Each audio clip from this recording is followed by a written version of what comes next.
तो भाई Roman Reigns जो है बहुत बड़े खतरे से घिर चुका है क्योंकि हर कोई आ रहा है उसके लिए। क्या कुछ मामला है मैं सब कुछ तुम्हें डिटेल में बताऊंगा इस वीडियो में। फिलहाल मंडे नाइट रॉ के बारे में डिटेल में बात करते हैं। तो मंडे नाइट रॉ की स्टार्टिंग होती है गुंथर से और गुंथर यहाँ पर आकर अपने फिन बैलर के अगेंस्ट जो उनका मैच होने वाला है उसके बारे में बात कर रहे होते हैं कि फिन बैलर जो है वो लायक ही नहीं है इस मैच के, ऐसा वो बोलते हैं। लेकिन फिन बैलर अपनी टोली को लेकर यहाँ खुद ही आ जाते हैं और वो कहने लगते हैं ए गुंथर तू समझ क्यों नहीं रहा है, वो मैच मुझे तूने नहीं दिया, तूने एक गधे को अपना मैच दिया जिसका नाम डोमिनिक है जो उसके लायक भी नहीं है, तूने ये गलत किया, तुझे मुझे देना चाहिए था वो मैच और मुझे मिल चुका है और सैटरडे नाइट मेन इवेंट में मैं तेरी धजिया उड़ा के वो वर्ल्ड चैंपियनशिप तुझसे ले लूंगा। और गुंथर कहते कि देख मेरे भाई फिन बैलर मैं तेरी बहुत रिस्पेक्ट करता था, मैं तुझे अपना आदर्श भी मानता था एक तरीके से, क्योंकि तब उस टाइम पर तू पहला यूनिवर्सल चैंपियन बना था, तू एक अलग बंदा था। लेकिन उसके बाद तू सिर्फ एक रात के लिए अपना जश्न मना पाया, उसके बाद जो आकर तूने किया एक जजमेंट डे का सहारा लिया, चीप शॉट्स ही यूज किए, तो बदल चुका है। इसलिए अब मैं तेरी इज्जत बिल्कुल नहीं करता हूं और मैं यहाँ पर ऊपर खड़ा हूं और तू नीचे है और इसका मसला है तू किसी लायक नहीं है, लेकिन मैं यहाँ पर तुझसे ऊपर हूँ। उसका सबूत ये वर्ल्ड हैवीवेट चैंपियनशिप है और वो मेरे पास है और तू मेरे लेवल का नहीं है। जिसके बाद भाई फिन बैलर को काफी गुस्सा आता है तो वो अपनी टोली को लेकर गुंथर के ऊपर अटैक करने जाता है। लेकिन तभी डेमियन प्रीस्ट यहाँ पर आते हैं, पूरी जजमेंट डे को धोने लगते हैं। उसके बाद फिन बैलर के ऊपर भी अटैक करते हैं, फिन बैलर को रिंग के अंदर फेंकते हैं और गुंथर उसे एक चॉप हिट कर देता है फिन बैलर को। जिसके बाद डेमियन प्रीस्ट एक सुपर किक बजाता है फिन बैलर को। देन भाई डेमियन प्रीस्ट और गुंथर आपस में भी भिड़ने लगते हैं, यहाँ पर उनका भी ब्रॉल स्टार्ट हो जाता है। गुंथर डेमियन प्रीस्ट को रिंग साइड पर ले जाता है, टेबल सजाता है, उसके ऊपर पावर बॉम्ब हिट करने के लिए उठाता है, लेकिन फिन बैलर आकर सिंग ब्लेड हिट करता है। उसके बाद शॉटगन ड्रॉप किक, वो भी रिंग साइड पर स्टील स्टेप्स के आर पार कर देता है गुंथर को। देन डेमियन प्रीस्ट के ऊपर अटैक करता है, उसे रिंग के अंदर भेज देता है और एप्रन से गुंथर के ऊपर एक कूने प्रा भी हिट करता है फिन बैलर। रिंग के अंदर जजमेंट डे डेमियन प्रीस्ट के ऊपर अटैक कर रही होती है, जहां पर डेमियन प्रीस्ट उन्हें संभाल रहा होता है, उन्हें यहाँ वहां फेंक देता है और डेमियन प्रीस्ट भाई डोमिनिक मिस्टेरियो और जेडी मैकडोनाल्ड दोनों को एक साथ चोक स्लैम के लिए उठाता है। लेकिन फिन बैलर पीछे से आता है और अटैक करता है डेमियन प्रीस्ट के ऊपर, जिसके बाद पूरी जजमेंट डे डेमियन प्रीस्ट को पकड़ लेती है और फिन बैलर यहाँ पर शॉटगन ड्रॉप किक हिट करते हैं। उसके बाद 1 2 3 लगातार कूने प्रा हिट होती है फिन डेमियन प्रीस्ट के ऊपर और डेमियन प्रीस्ट की यहाँ पर धज्जी उड़ जाती है। जिसके बाद फिन बैलर यहाँ पर वर्ल्ड हैवीवेट चैंपियनशिप को उठाता है और उसके साथ साथ अपनी टैग टीम चैंपियनशिप को भी उठाता है और कहता है कि मैं बनूंगा double champion Saturday night main event में, जो कि भाई इसने यहाँ पर ये बेल्ट उठाकर साबित कर दिया कि ये नहीं बनने वाला है वर्ल्ड हैवीवेट चैंपियन। तो भाई शुरुआत तो काफी धुआंधार हो जाती है मंडे नाइट रॉ की और फिन बैलर को ऐसे ऊपर आता हुआ देखकर काफी मजा आ रहा है। लेकिन बैक स्टेज में फिन बैलर इस चीज की खुशी मना ही रहा होता है कि वहां पर एडन पियर्स आते हैं और वो कहते हैं कि तूने ये जो भी कुछ किया अच्छी बात है, जजमेंट डे आज फिर कहर पर बरपा रही है रॉ के ऊपर। लेकिन इससे एक चीज और हो चुकी है, अब सैटरडे नाइट मेन इवेंट में Finn Balor versus Gunther versus Damien priest का एक ट्रिपल थ्रेट मैच होगा वर्ल्ड हैवीवेट चैंपियनशिप। और फिन बैलर कहता है कि कोई फर्क नहीं पड़ता वहां पर कितने बंदे होने वाले, मैं जो है चैंपियन बनने वाला हूं, ये बात कंफर्म है। तो एडम पियर्स कहते हैं अच्छा इतना कॉन्फिडेंस है तो तुम्हारे दूसरे टाइटल के बारे में बात करते हैं। अगले हफ्ते तुम वॉर रेडर्स के सामने से डिफेंड करोगे अपनी टैग टीम चैंपियनशिप को और उससे भी बड़ी बात पूरी जजमेंट डे रिंग साइड से बैन होगी, ये कहकर वो यहाँ से चले जाते हैं। जजमेंट डे कहते हैं ये गलत बात है, हमें बैन करते हैं, लेकिन कोई बात नहीं फिन बैलर तुम तो महान आदमी हो, तुम कुछ भी कर सकते हो। लिव मॉर्गन कहती है कि आज जो है मेरा मैच है तो क्या तुम मुझे बताओगे मुझे कैसे जीतना चाहिए। तो फिन बैलर कहते हैं कि हाँ मैं तुम्हें थोड़ी देर में बताऊंगा। तो भाई लिव मॉर्गन जो है आज मजे लेने लगी फिन बैलर के, क्योंकि फिन बैलर हमेशा कहता है कि तुम्हें अपने मैचेस को कैसे जीतना चाहिए, तुम्हें मुझसे सीखना चाहिए, मुझसे पूछना चाहिए, मैं तुम्हें स्ट्रेटजी बताऊंगा, ऐसा फिन बैलर कहते रहते हैं। तो भाई लिव मॉर्गन ने आज पूछ ही लिया जब उस टाइम पर जब फिन बैलर अपनी कंफ्यूजन अपनी प्रॉब्लम्स में ज्यादा फंसे हुए हैं, उन्हें अपने लिए प्लान्स बनाने हैं, तो भाई उस टाइम पर वो कंफ्यूज है तो वो कुछ नहीं बता सकते फिलहाल जजमेंट डे को क्या करना चाहिए। तो इसलिए भाई फिन बैलर यहाँ से चले जाते हैं और लिव मॉर्गन और रैकेल रोड्रिगेज अपने मैच के लिए यहाँ से चल देती हैं। लिव मॉर्गन एंट्रेंस करती है, उनका मैच होता है अगेंस्ट डकोटा काय और काफी बेहतरीन मैच होता है भाई, काफी बढ़िया मैच हमें ये देखने को मिलता है। लेकिन pure fusion collective ring side पर आकर खड़ी हो जाती है इस मैच में इंटरफेयर करने के लिए। डकोटा काय का ध्यान भटकता है, वो प्योर फ्यूजन कलेक्टिव के ऊपर अटैक करती है, जिसका फायदा उठाकर लिव मॉर्गन जीतने का ट्राई करते हैं। लेकिन डकोटा काय भाई वो शातिर बंदी है भाई, वो इस मैच में अपनी पकड़ बनाए रखती है, एंड तक लिव मॉर्गन का काउंटर हिट करती है, वो भी पावर बॉम्ब के जरिए। Then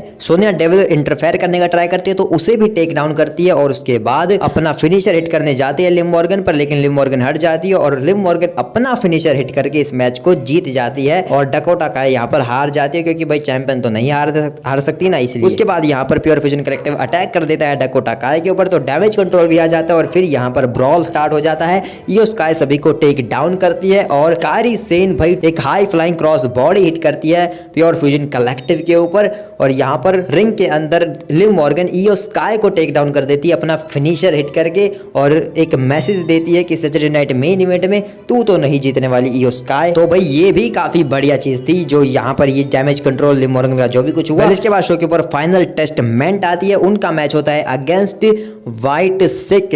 8 man tag team match के लिए यहाँ पर व्हाइट सिक एंट्रेंस करती है, और भाई इनके एंट्रेंस भाई काफी लाजवाब है। ब्रे व्हाइट को ट्रिब्यूट जो जिस तरीके से लोग देते हैं वो काफी मजा आता है। 8 मैन टैग टीम मैच यहाँ पर स्टार्ट हो जाता है एक ब्रॉल के जरिए। उसके बाद ये मैच भाई एब्सोल्यूट बैंगर मैच भाई, क्योंकि 8 बंदे भाई और वो भी इतने तगड़े तगड़े आपस में लड़ रहे हैं तो काफी मजा आता है। एओपी यहाँ पर पावर बम हिट करती है। उसके बाद डेक्स्टर लूमिस टॉप रोप से एक रिंग साइड के ऊपर अपना स्प्लैश हिट करता है। देन रिंग के अंदर अंकल हाउडी टैग लेते हैं और वो द मिस के ऊपर सिस्टर एबिगेल हिट करने के लिए जाते हैं, लेकिन कैरियन क्रॉस टैग लेकर रिंग के अंदर आता है। अंकल हाउडी उसे भी टेक डाउन कर देते हैं, लेकिन अचानक से भाई स्कारलेट कहीं से आ जाती है रिंग साइड पर और वो टांग अड़ाती है भाई मैच में। तो यहाँ पर सिस्टर एबिगेल भी आ जाती है, यानी कि क्रॉस, और वो यहाँ पर डरा देती है स्कारलेट को बुरी तरीके से। उसके ऊपर अटैक करती है रिंग साइड पर, और रिंग के अंदर अंकल हाउडी सिस्टर एबिगेल में पकड़ लेते हैं कैरियन क्रॉस को, लेकिन मिस पीछे से आकर अटैक करके भाग जाता है और अंकल हाउडी फिर उसे मैंडिबल क्लॉक हिट कर देते हैं। लेकिन भाई अचानक से पॉल एरिक का रिटर्न होता है यहाँ पर, और वो भाई अपने साथ एक ऐसी भभूत लेकर आता है जिससे अंकल हाउडी की सारी शक्तियां खत्म हो जाती है। सारी जादुई शक्ति भाई अंकल हाउडी की यहाँ पर खत्म हो जाती है, जिसका फायदा उठाकर कैरियन क्रॉस अपना फिनिशर हिट करता है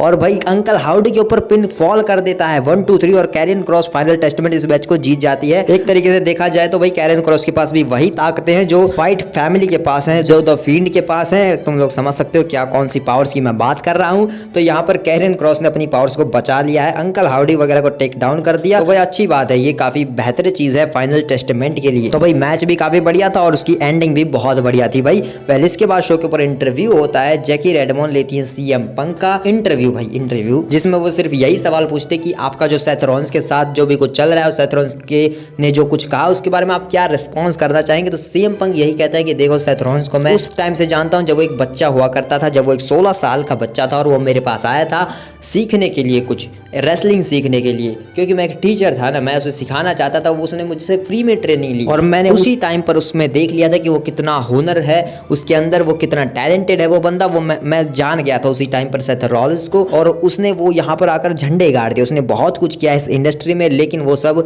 उसने तब किया जब मैं यहाँ पर नहीं था। उससे पहले मैं वो सब कर चुका हूँ जो भी उसने कुछ किया है, और मैं यहाँ पर हूँ। लेकिन अब उसके अंदर इतना ईगो आ चुका है, वो इतना बेवकूफ हो चुका है कि वो ये तक बोल गया कि मेरी वजह से वो यहाँ पर है। आज से कई साल पहले वो जो है यहाँ से फायर्ड होने वाला था, उसके पास कुछ नहीं रहने वाला था। उस टाइम पर मैंने उसे एक शील्ड दी थी ताकि वो अपने करियर बना सके, अपने आप को संभाल सके, लेकिन इन सब से कोई फर्क नहीं पड़ता। अब वो पता नहीं क्या समझता है अपने आप को, लेकिन मैं उसके बारे में ज्यादा परवाह नहीं करता हूँ। ये शब्द होते हैं भाई सीएम पंक के। इसके बाद भाई ड्रू मैकिंटायर अपनी एक वीडियो भेजते हैं जिसमें ड्रू मैकिंटायर अपने एक्शंस के बारे में बताते हैं कि उन्होंने क्या कुछ किया। तो वो स्टार्ट करते हैं कि जब तुम लोगों ने लास्ट टाइम मुझे देखा होगा तो मैं वो था हेल इन अ सेल पिंजरा, जिसमें बुरी तरीके से घायल पड़ा था, और उसके बाद मैं सोच रहा था कि मैं क्या कर सकता हूँ। मेरा जो पिछला साल रहा, वो ये जो साल रहा 2024, वो काफी इंटरेस्टिंग था। मतलब मुझे जो है बार बार रोका गया मेरे सपने पूरे करने से, लेकिन मैं चला गया अपने घर स्कॉटलैंड, वहां पर एंजॉय किया आराम से बैठकर। मैं सर्वाइवर सीरीज देख रहा था और मुझे क्या देखने को मिलता है,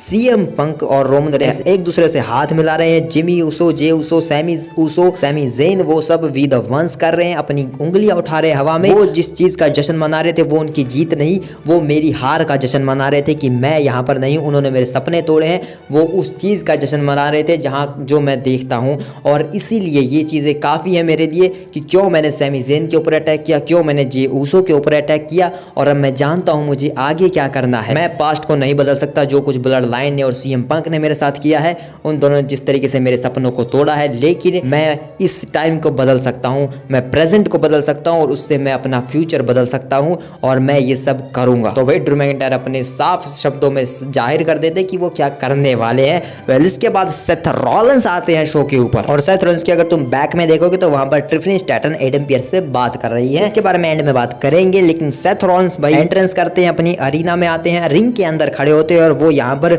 मंडे नाइट रॉलिंस की शुरुआत करते हैं। जिसके बाद सेथ रॉलिंस कहते हैं कि यार सीएम पंक के नारे लगाओ नारे तुम लोग, हाँ क्योंकि तुम तो वही कर सकते हो है ना। लेकिन सीएम पंक ने अभी जो भी कुछ कहा उसने फैक्ट्स कहे, उसने सही कहा कि उसने मेरी मदद की है, उसके लिए मैं उसकी इज्जत करता हूँ, वो मेरा गुरु रहा है और उसकी वजह से आज मैं यहाँ पर हूँ, ये सब कर रहा हूँ, वो मुझे इस बिजनेस में लेके आया, ये अच्छी बात है, मैं उसके लिए मैं उसकी इज्जत करता था। लेकिन उसने जो मेरे साथ किया है उसके बाद वो उस इज्जत के बिल्कुल भी लायक नहीं है, वो एक झूठा है, वो जैसा दिखाता है वो है नहीं, वो तुम सबसे झूठ बोलता है, वो सिर्फ यहाँ पर मैं उसकी सच्चाई देख चुका हूँ। कई साल पहले वो यहाँ पर था, वो यहाँ पर सब कुछ छोड़ के चला गया था, लेकिन उसके बाद मैंने उसे कॉल किया क्योंकि वो मेरा दोस्त था, मैंने उसे टेक्स्ट किया, लेकिन बदले में मुझे क्या मिला, कुछ भी नहीं, उसने कोई रिस्पॉन्स नहीं किया, उस वजह से मेरा करियर खतरे में आ गया था। और तुम सब जो सीएम पंक के नारे लगाते हो, इसका मतलब ये है कि अगर कोई बंदा सीएम पंक का साथ नहीं दे रहा है, अगर कोई कंपनीज को नहीं छोड़ रहा है, इसका मतलब वो बुरा है। हाँ तुम लोग यही कहना चाहते हो, लगाओ ये चेंज करो तुम। मैं भी एक टाइम पर करता था, लेकिन अब चीजें बदल चुकी है क्योंकि जब उसने ये सब छोड़ा, वो इस कंपनी को छोड़कर गया, तो उसके बाद उसने क्या किया, इस कंपनी को नीचे गिराने के लिए उसने हर वो शब्द कहे जो वो कह सकता था, उसने वो हर एक चीज की जो वो कर सकता था। लेकिन क्या हुआ, अंत में जो है उसके हाथ निराशा लगी, उसके पास कुछ नहीं था, इसलिए वो वापस आया, वो हर जगह पर फेल हुआ, इसलिए वो यहाँ पर वापस आया और सिर्फ पैसे के लिए वापस आया और कुछ नहीं। और यही सच्चाई है, वो फेल हुआ इसलिए वो यहाँ पर वापस आया। तो भाई सेथ रॉलिंस ने यहाँ पर जो है काफ़ी फैक्ट्स फेंक के मारे हैं भाई, जिनसे हम मुकर नहीं सकते भाई, ये सब सच है। क्योंकि भाई जो भी कुछ हुआ हम सब पता है, हमें इसके ऊपर लोगों के डिफरेंट ओपिनियंस हो सकते हैं, लेकिन इसके बाद सेथ रॉलिंस और भी कुछ कह रहे होते हैं, लेकिन तभी यहाँ पर सैमी ज़ेन आ जाते हैं भाई, और सैमी ज़ेन आकर रिंग के अंदर खड़े हो जाते हैं। जिसके बाद सेथ रॉलिंस उससे कहते हैं कि देख भाई, अगर तू यहाँ पर फिर से सीएम पंक की तरफदारी करने आया है तो ये मत करना, पिछली बार हमारी उसकी वजह से ही लड़ाई हुई थी। तो सैमी ज़ेन कहते हैं कि नहीं मैं उसके लिए नहीं आया हूँ, मैं सिर्फ तुमसे माफ़ी मांगने आया हूँ, क्योंकि मैंने तुम्हें समझा कि तुमने जो उसके ऊपर अटैक किया होगा, तो उसके लिए मैं तुमसे माफ़ी मांगना चाहता हूँ और कुछ नहीं,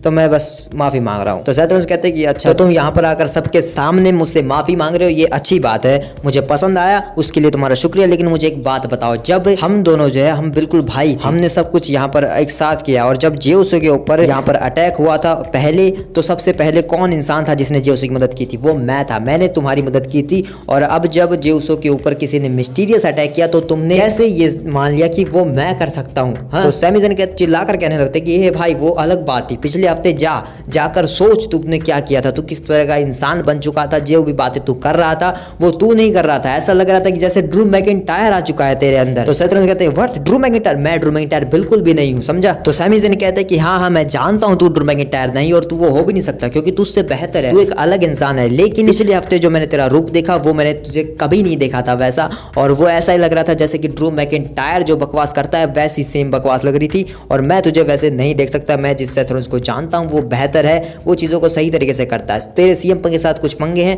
तू उन्हें निपटा ले, कोई बीच में नहीं आएगा, कोई भी नहीं आएगा, उन्हें निपटा, लेकिन बाकी सब चीज़ों के ऊपर ध्यान मत दे। तो सेथ रॉलिंस कहते हैं कि अच्छा ऐसी बात है, तूने ये जो बात कही उसके लिए शुक्रिया, कि मैं सीएम पंक के पंगे देख सकता हूँ, उसके साथ जितने मेरे पंगे वो मैं खुद सुलटा लूंगा, तो तुम लोग बीच में मत आना, बस ये अच्छी बात है कि तूने खुद ये बात कही। जिसके बाद सैमी ज़ेन ये कहते कि हाँ ये सारी बातें ठीक है, तू सीएम पंक को संभाल, मैं अपना ड्रू मैकिंटायर वाला संभालता हूँ, लेकिन क्या अब हम दोनों के बीच सब ठीक है ना? तो सेथ रॉलिंस भाई थोड़ा सा पॉज लेते हैं और उसके बाद वो कहते हैं कि हाँ हमारे बीच सब ठीक है, अब मैं जाता हूँ, तो अपना ड्रू मैकिंटायर को संभाल। तो सेथ रॉलिंस यहाँ से चले जाते हैं। जिसके बाद सैमी ज़ेन यहाँ पर कहते हैं कि जैसा कि सेथ ने कहा कि मुझे ड्रू मैकिंटायर को संभालना है, तो वो चीज़ मैं कर चुका हूँ, मैंने जो है एडम पियर्स से बात की, और सैटरडे नाइट मेन इवेंट में Drew McIntyre versus Sami Zayn का 1-on-1 मैच होगा। तो भाई इस मैच को ऑफिशियल करके, इस चीज को अनाउंस करके सैमी ज़ेन यहाँ से जा रहे होते हैं, तो तभी उनके ऊपर आकर अटैक होता है ड्रू मैकिंटायर का। सैमी ज़ेन के ऊपर अटैक कर देते हैं, यहाँ पर ड्रू मैकिंटायर उसे धोने लगते हैं, ऑफिशियल्स आ जाते हैं यहाँ पर, और वो ड्रू मैकिंटायर को यहाँ से लेकर चले जाते हैं। ड्रू मैकिंटायर अपनी शैतानी हंसी दिखाते हैं। तो भाई ये चीज ऑफिशियल हो चुकी है, सैटरडे नाइट मेन इवेंट के लिए Drew McIntyre versus Sami Zayn का मैच होगा। तो भाई अब ये सब कुछ जितना भी जो भी कुछ हुआ यहाँ पर, CM Punk, Seth Rollins, Drew McIntyre, Sami Zayn, तो इन सब का भाई कंक्लूजन क्या है भाई, ये चीज जरा समझने की कोशिश करते हैं भाई अब उस चीज का वक्त आ चुका है कि क्यों मैंने कहा था कि सारे रास्ते सिर्फ रोमन रेंस की तरफ जाते हैं, सब लोग का निशाना सिर्फ रोमन रेंस है, तो वो चीज यहाँ से समझ में आती है भाई। सेथ रोलिंस को बिल्कुल भी सीएम पंक पसंद नहीं है, सीएम पंक ने रोमन रेंस का साथ दिया और सेथ रोलिंस को सेथ रोमन भी बिल्कुल भी पसंद नहीं है,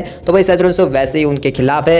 और ब्लड लाइन के साथ भाई उसमें क्योंकि उसके थोड़े बहुत दोस्त हैं भाई सैमी ज़ेन और जे उसो जिमी उसो, तो उनकी वो रिस्पेक्ट करता है, जिस वजह से वो सीधा उनके ऊपर वार नहीं करता है। लेकिन ड्रू मैकिंटायर भाई उसके तो भाई सीएम पंक से भी पंगे, पूरी ब्लड लाइन से पंगे भाई, वो तो उन सबको ही गधा समझता है, मतलब वो उन सबको अपना दुश्मन मानता है भाई। उन्हीं सब की वजह से भाई ड्रू मैकिंटायर का करियर आज इस मुकाम पर है कि भाई वो चैंपियन नहीं है, उसे रेसलमेनिया मोमेंट्स नहीं मिले, सिर्फ किसकी वजह से, रोमन रेंस की वजह से, सीएम पंक की वजह से। तो ब्लड लाइन वो कारण है जिसकी वजह से भाई ड्रू मैकिंटायर आज जो है चैंपियन नहीं है और उसे उसके जो सपने हैं वो टूट चुके हैं, ऐसा ड्रू मैकिंटायर का मानना है। और भाई उसी साइड पर केविन ओवेंस भाई उसने कोडी रोड्स के ऊपर अटैक किया, क्यों किया था, क्योंकि भाई उसने रोमन रेंस का साथ दिया। तो भाई ये सब कुछ चीजें ऐसा क्यों लग रहा है कि जैसे सब कुछ एक ही लीड में जा रहा है, ये सब जो है रोमन रेंस की तरफ जाता है। ड्रू मैकिंटायर का तो भाई सीधा समझ लो उसका निशाना सिर्फ रोमन रेंस ही है, क्योंकि वो तो पूरी ब्लड लाइन के खिलाफ ही जा चुका है एक तरीके से, और उसका निशाना सिर्फ एंड में रोमन रेंस ही है। सेथ रोलिंस का निशाना भी भाई जाकर सीधा एंड में रोमन रेंस ही है, और केविन ओवेंस का निशाना तो भाई अल्टीमेटली रोमन रेंस ही होने वाला है। तो भाई क्या ये चीजें प्लान कर रही है WWE? ये चीज हो सकती है भाई एक 6 man tag team match, Cody Rhodes, CM Punk, Roman Reigns versus Seth Rollins, Drew McIntyre, Kevin Owens. और जब ये मैच हो और इसका अंत हो तो वहां पर द रॉक भी अवेलेबल हो सकते हैं। तो भाई ये चीजें यहाँ पर ये जो भी कुछ हो रहा है ड्रू मैकिंटायर, सेथ रॉलिंस और केविन ओवेंस की स्टोरीज में, तो ऐसा लग रहा है कि भाई सब कुछ जो है एक साथ जुड़ा हुआ है और सब कुछ सिर्फ एक ही जगह पर जा रहा है, रोमन रेंस की तरफ। क्योंकि रोमन रेंस ने भाई जो भी कुछ किया है अपने ट्राइबल चीफ एरा में अनडिस्प्यूटेड चैंपियन होकर, तो उसके सरकमटेंसेस, उसके जो प्रभाव हैं भाई वो झेलने पड़ेंगे रोमन रेंस को। कॉन्सिक्वेंसेस जिन्हें कहा जाता है भाई, तो वो कॉन्सिक्वेंसेस जो है वो झेलने पड़ेंगे रोमन रेंस को भाई, क्योंकि रोमन रेंस ने भाई अल्टीमेटली पूरे WWE को अपना दुश्मन तो बना ही रखा है। ट्राइबल चीफ एरा में जिसको धोया भाई वो सब आ सकते हैं रोमन रेंस की धजिया उड़ाने के लिए, ब्लड लाइन को नीचे गिराने के लिए, सब हर कोई आएगा भाई। तो इसलिए भाई ये अल्टीमेटली ये चीज जा सकती है उस साइड पर, क्योंकि अगर ब्लड लाइन ने सबसे ज्यादा किसी का दिमाग खराब किया है तो वो सिर्फ ड्रू मैकिंटायर और केविन ओवेंस है। और सेथ रॉलिंस तो भाई उनका भाई सबसे प्राइम दुश्मन है। तो रोमन रेंस का सबसे बड़ा दुश्मन अगर कोई है, उसका सबसे बड़ा राइवल कोई है उसका, तो वो सिर्फ सेथ रॉलिंस है भाई। तो ऐसे में भाई ये चीज हो सकती है, पुल ऑफ की जा सकती है। अगर WWE ये करवा दे तो भाई ये कितना बड़ा मैच होगा वो हम सोच भी नहीं सकते। ये एक रेसलमेनिया लेवल मैच है, ये चीज हो सकती है। तुम्हारे क्या थॉट्स है मुझे कमेंट बताओ इस बारे में। लेकिन हम आगे चलते हैं, ज़ेलिना वेगा शो के ऊपर आती है। शो के ऊपर वुमेन्स इंटरकॉन्टिनेंटल चैंपियनशिप का टूर्नामेंट मैच होता है भाई। कोई इंटरेस्ट नहीं भाई इस मैच में, सच बता रहा हूँ भाई। ये मैच भाई ऐसे ही था, मतलब कि भाई ठीक है भाई जो भी था, लेकिन ठीक ठाक ही मैच था भाई जितना भी था। एंड में लाइरिया वेलकेरिया भाई किसी तरीके से अपना फिनिशर हिट करती है नायर के ऊपर और पिन करके इस मैच को जीत जाती है और इस टूर्नामेंट में आगे चली जाती है भाई। इंटरकॉन्टिनेंटल चैंपियन बनेगा कौन, ये भी मुझे अभी तो समझ नहीं आ रहा है भाई। लेकिन भाई बैक स्टेज में एडम पियर्स जो है कोडी रोड्स से बात कर रहे थे, और जब कोडी रोड्स यहाँ से जाने लगते हैं तो वहां पर न्यू डे आ जाती है, यानी कि ज़ेवियर वुड्स कोफी किंगस्टन। और कोडी रोड्स उनसे कहते हैं कि मैं तुम्हें काफी लंबे समय से जानता हूं, और तो जो भी तुम लोगों ने किया ना पिछले हफ्ते, तुम्हें अपने आप के ऊपर शर्म आनी चाहिए, अपने ऊपर अशेम्ड ऑफ यू के वर्ड का यूज करते हैं भाई। लास्ट टाइम जब किया था तो थप्पड़ पड़ गया था। वैसे ज़ेवियर वुड्स और कोफी की उतनी औकात नहीं है कि भाई कोडी को थप्पड़ मार सके, लेकिन वो जाकर कथकली से इंटरव्यू देते हैं और वो कहते हैं कि हमें अगर कुछ बताना ही है तो हम तुम्हें क्यों बताएं, ये कैमरा मुझे दो। ज़ेवियर वुड्स भाई कैमरामैन से कैमरा छीन लेते हैं, कहते हैं कि तू जॉन सीना का दोस्त होगा, मेरा नहीं, चल दे मुझे ये कैमरा। और भाई उस खुद कैमरामैन बन जाते हैं ज़ेवियर वुड्स।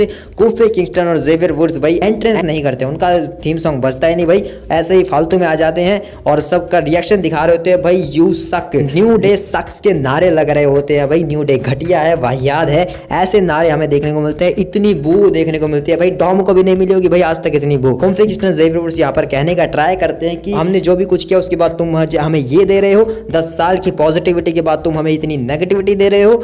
हम वहां पर और भी चीजें कर सकते थे, हम वहां पर स्टील चेयर हिट कर सकते थे बिगी को, हम बिगी के ऊपर स्लैज हैमर हिट कर सकते थे, लेकिन वो नहीं हो पाया। ज़ेवियर वुड्स भी यहाँ पर कुछ कहने का ट्राई करते हैं, लेकिन भाई अरीना इतना बू दे रहा था भाई, इतने चैंट्स वहां पर लग रहे थे बूइंग के और बिगी के, वी वांट बिगी के नारे यहाँ पर लग रहे थे भाई। तो जिससे भाई ज़ेवियर वुड्स और कोफी किंगस्टन परेशान हो जाते हैं और वो यहाँ से चले जाते हैं कि ये हमारा फॉल्ट नहीं है, सब कुछ उसका फॉल्ट है। तो भाई ये भी काफी इंटरेस्टिंग चीज चल रही है न्यू डे के भी अंदर। तो भाई अब न्यू डे की जो स्टोरी लाइन है वो काफी इंटरेस्टिंग हो, क्योंकि भाई जो न्यू डे है वो हमेशा एक ही कैरेक्टर में रहती थी, पॉजिटिविटी, और भाई वो कुछ ज्यादा अच्छा नहीं लगता था भाई। जब इतने टाइम से तुम किसी को ऐसे दे तो भाई बोर सा लगने लगता है, तो वैसा चीज हो रही थी। लेकिन अब जो न्यू डे के अंदर ये लेयर जुड़ी है भाई, मजा आ रहा है, देखेंगे भाई अब काफी इंटरेस्टिंग चीजें हो रही है। रिया रिप्ली अपने मैच मैच के लिए तैयार होती है। उनका मैच अगेंस्ट रकेल रॉड्रिगेज होता है। एनीथिंग गोज मैच होता है भाई, कहीं पर भी जाओ और तोड़ो फोड़ो, तो वैसा ही मैच हमें देखने को मिलता है। रकेल रॉड्रिगेज एंट्रेंस कर रही होती है, रिया रिफली उसके ऊपर अटैक कर देती है, मैच यहीं पर स्टार्ट हो जाता है। ऑडियंस के बीच यहाँ पर लड़ाई शुरू होती है, एक दूसरे को धोते धाते भाई ये लोग रिंग साइड पर आते हैं। वहां पर भाई ट्रैश कैन देकर मारती है रकेल रॉड्रिगेज के ऊपर रिया रिफली,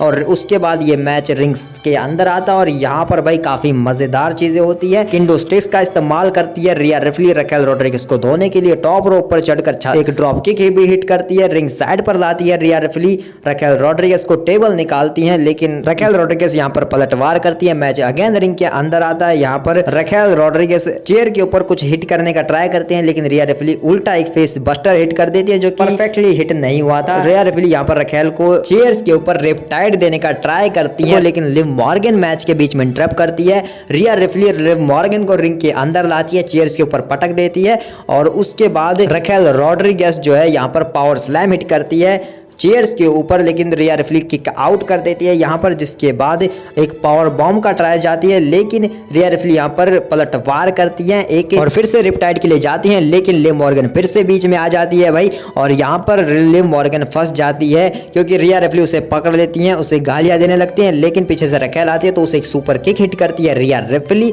देन लिव मॉर्गन अपना फिनिशर हिट कर देती है रिया रिफली के ऊपर और यहाँ से निकल लेती है, जिसके बाद इयो स्काई यहाँ पर आ जाती है और वो लिव मॉर्गन के ऊपर अटैक कर देती है भाई, और उसके ऊपर एक सुसाइड डाइव भी हिट करती है। तो यहाँ पर इयो स्काई ने लिव मॉर्गन का पत्ता तो कट कर दिया। रिंग के अंदर रकेल रॉड्रिगेज आकर पिन करती है, लेकिन किक आउट करती है रिया रिफली। उसके बाद टेबल सजाती है रकेल रॉड्रिगेज, उसके ऊपर 100 पावर बॉम्ब का ट्राई करते हैं, लेकिन रिया रिफली पलटवार करती है और रिया रिफली रकेल रॉड्रिगेज को चेयर्स में फेंकती है पहले, उसके बाद रिपटाइड हिट करती है, वो भी टेबल के आर पार। पिन होता है 1 2 3। रिया रिफली इस मैच को जीत जाती है। उसके बाद वो सेलिब्रेट कर रही होती है, लेकिन वर्ल्ड हेवीवेट चैंपियनशिप को यहाँ पर इयो स्काई और रिया रिफली दोनों एक साथ उठाते हैं, और यहाँ पर टेंशन हो जाती है कि भाई किसे चाहिए वर्ल्ड हेवीवेट चैंपियनशिप, कौन लेगा। और इसी के साथ जो मंडे नाइट रॉ है वो खत्म हो जाता है। तो भाई वुमेन्स डिवीजन का मेन इवेंट था, इससे ये बात साबित नहीं होती कि भाई ये घटिया था, नहीं भाई बहुत बढ़िया था। रिया रिफली जब रिंग के अंदर होती है और वो लड़ते हैं तो भाई वो काफी अमेजिंग होता है, भले ही वो मेन इवेंट ही क्यों ना हो, या फिर मिड में हो या फिर ओपनिंग में हो, कोई फर्क नहीं पड़ता भाई।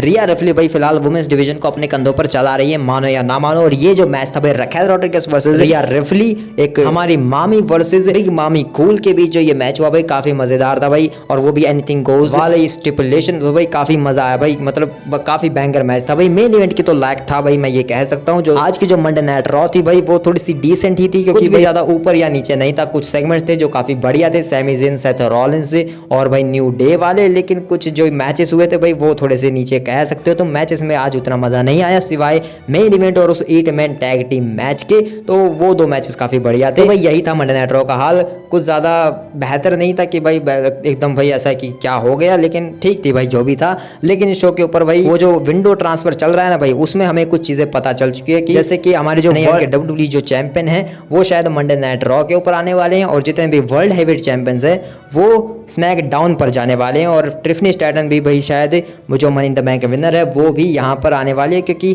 अगर WWE चैंपियनशिप आ रही है भाई रॉ के ऊपर तो ट्रिफनी स्ट्रैटन भी यहाँ पर आ जाएंगी। तो यही विंडो ट्रांसफर में हो रहा है भाई, ये विंडो ट्रांसफर वो ड्राफ्ट ही है, अब इसे विंडो ट्रांसफर का नाम दे दिया गया, पता नहीं क्यों। वेल तुम्हारे क्या थॉट्स है इन सब चीजों के बारे में तो मुझे कमेंट में बताओ। आज का मंडे नाइट रॉ अच्छा ही था भाई, ठीक ठाक ही था, तो मजा आया भाई जो भी था। मिलते हैं किसी और वीडियो में, तब तक के लिए बाय।